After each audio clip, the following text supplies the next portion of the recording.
Aren't you scared to live in Saudi Arabia? Isn't it dangerous? Don't you feel unsafe? I feel much safer here than I do in the States. Menjadi negara dengan peradaban yang sangat maju tidaklah menjamin angka kriminalitas di negara tersebut rendah. Hal itulah yang terjadi di Amerika Serikat saat ini. Faktanya, Amerika Serikat menjadi salah satu negara di dunia dengan tingkat kejahatan yang cukup tinggi. Bahkan menurut laporan terbaru dari Biro Investigasi Federal Amerika Serikat atau FBI tahun 2021, kasus pembunuhan di Amerika Serikat menjadi yang tertinggi dalam 25 tahun terakhir dengan total lebih dari 19.600 orang terbunuh secara nasional.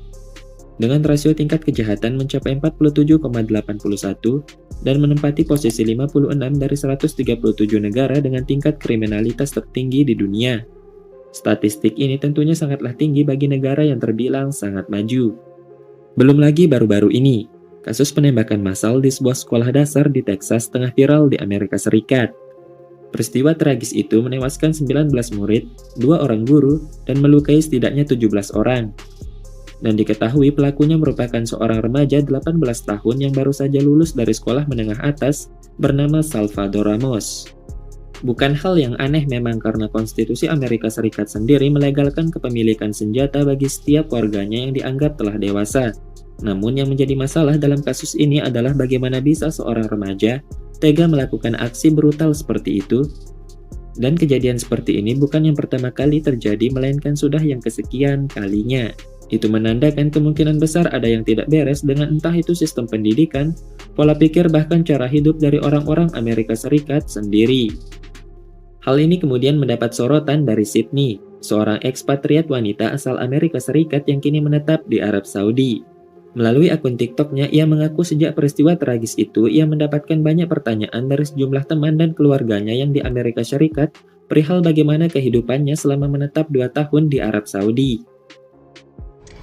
Even after living in Saudi Arabia for almost 2 years, I still get asked by family and friends, aren't you scared to live in Saudi Arabia? Isn't it dangerous? Don't you feel unsafe?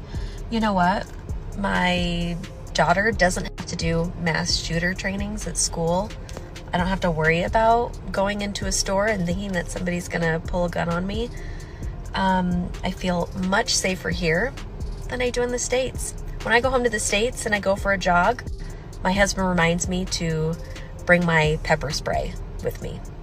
And I'm like, what? I have to remind myself, oh yeah, because I could get attacked and assaulted at 10 in the morning on a jog on a Wednesday.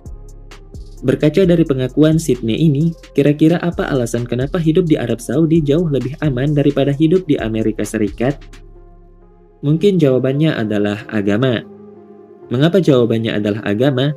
Karena ketika seseorang melibatkan agama dalam setiap sendi kehidupannya, maka setidaknya akan timbul rasa takut atau khawatir akan dosa dan azab dari Tuhan ketika orang itu hendak ingin melakukan kejahatan. Ini yang tidak dimiliki dan disadari oleh kebanyakan warga Amerika Serikat saat ini, di mana mereka memisahkan agama dari kehidupan bernegara atau biasa orang menyebutnya sebagai orang-orang sekuler. Beda halnya dengan Arab Saudi.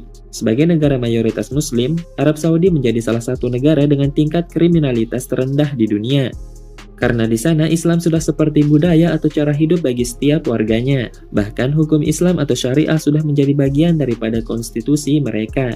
Karena terkadang aturan manusia saja tidak cukup untuk memberikan efek jera bagi para pelaku kejahatan. Oleh karena itulah dibutuhkan norma atau aturan dari Tuhan untuk setidaknya memberikan rasa takut atau membuat pelaku berpikir 2 kali sebelum melakukan suatu tindakan kejahatan. Wallahu a'lam bishawab.